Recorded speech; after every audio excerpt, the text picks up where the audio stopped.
Once upon a time, in a kingdom bathed in sunlight and harmony, lived a kind and noble king.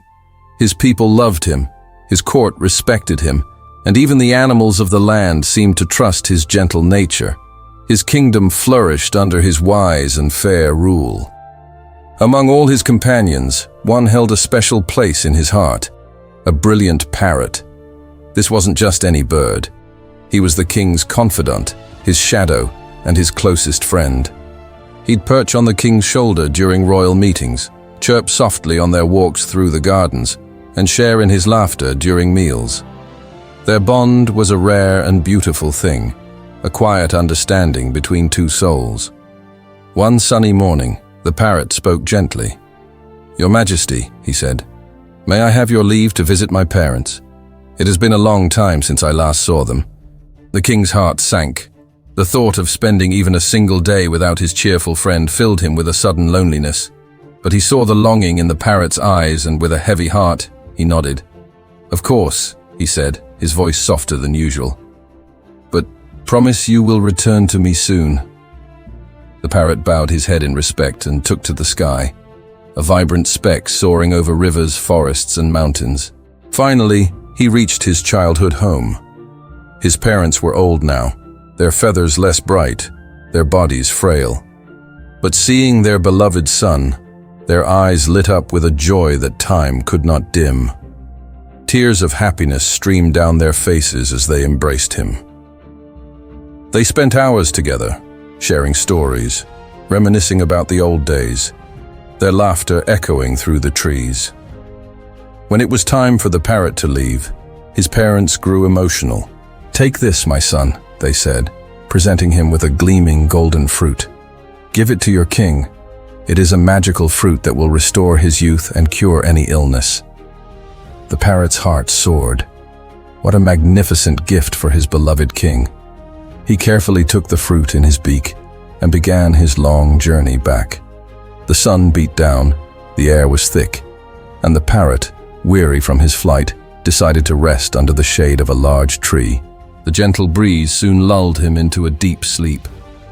And as he slept, a shadow slithered through the grass. A venomous snake, drawn by the fruit's sweet scent, crept close. It took a single small bite, injecting its poison, and then vanished as silently as it had come. The magical fruit was now tainted, but the sleeping parrot knew nothing of it. Hours later, he awoke, refreshed, and continued his journey. When he finally reached the palace, his wings ached, but his spirit was high. He flew straight to the king's chambers. "Your Majesty," he chirped excitedly, "I have brought you a gift from my parents, a fruit that will grant you eternal youth and health." The king's face broke into a wide smile, his eyes filling with warmth. "My dearest friend," he said, "you are too kind." But the king's minister, a man whose heart was filled with suspicion, leaned in and whispered, "My lord, we must be cautious. Let us test it first. What if it's a trick? What if it's dangerous?" The king hesitated. The seed of doubt, once planted, began to grow. He looked from the trusting eyes of his parrot to the suspicious glare of his minister. Finally, he nodded. "Let's test it on a servant." A piece of the golden fruit was cut and given to a servant. Within moments, a look of shock crossed the servant's face, and he collapsed to the floor, lifeless. A collective gasp echoed through the hall. The king's joy instantly curdled into white-hot fury. His face turned a deep red. "This parrot tried to kill me!" he roared. "He has betrayed my trust! Take him away and behead him immediately!" The parrot's eyes widened in disbelief and terror. "My king, please! I would never harm you!" he cried out, his voice filled with desperation. But the king's anger was a storm that drowned out all reason. Before the parrot could utter another word, the guards dragged him away. His life, a beacon of loyalty, was extinguished in an instant of rage.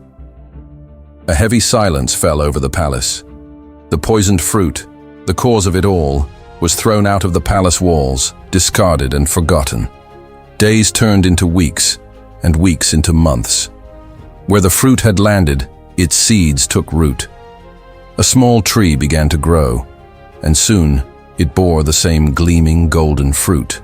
The king, seeing it, issued a stark warning to everyone in the kingdom. Never touch that cursed tree. Its fruit is deadly poison. But fate has a way of revealing the truth. One afternoon, an old, hungry couple hobbled past the palace walls. They were frail, starving, and on the brink of collapse. Seeing the beautiful fruit hanging from the branches, they saw not a curse, but a blessing. Perhaps this is a sign from God, they whispered to each other. They picked a fruit, shared it, and then lay down to rest under the tree's shade. When they awoke, a miracle had occurred.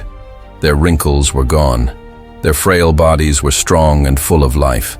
Their hair was dark again, and their faces glowed with a youthful radiance. They stared at each other, utterly bewildered and overjoyed. News of this incredible transformation spread like wildfire. When it reached the king, he was stunned. He immediately ordered one of his oldest, sickest courtiers to eat the fruit. The man, trembling, obeyed. And within minutes, his hunched back straightened, his weak limbs regained their strength, and his wrinkled face became smooth and young. The entire court watched in stunned silence. And for the king, the truth hit him with the force of a thunderclap. The parrot was innocent. The fruit was magical. It had only been poisoned by the snake's bite. Tears streamed down the king's face, carving paths of regret. He whispered to the empty air, "My friend, my loyal friend, you were only trying to help me, and I killed you."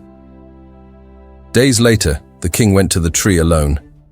He took off his heavy crown and placed it on the ground at the base of the trunk. He looked up at the golden fruit, a symbol of his greatest failure. "I was blinded," he whispered, his voice choked with sorrow. "Blinded by anger and fear. I listened to doubt instead of love, and I lost the most loyal friend I ever had." The tree still stands today, a living monument to that fateful day. But more than the tree, the story itself endures, carrying a profound lesson for all of us. Never make a life-altering decision in a moment of anger. Never act on suspicion and second-hand words without first looking for the truth with your own heart. Sometimes, the people who love us the most are the ones we misunderstand the deepest. And once they are gone, no amount of regret, no river of tears can ever bring them back. True wisdom isn't about reacting quickly. It's about pausing, listening, and choosing understanding over judgment and kindness over suspicion.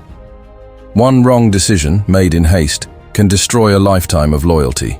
So before you judge, before you speak, before you act, take a moment, take a breath, and listen to your heart. Because regret always speaks the loudest when the innocent have already fallen silent. Thank you for listening. If this story resonated with you, please consider liking and subscribing for more tales that make us think. Until next time.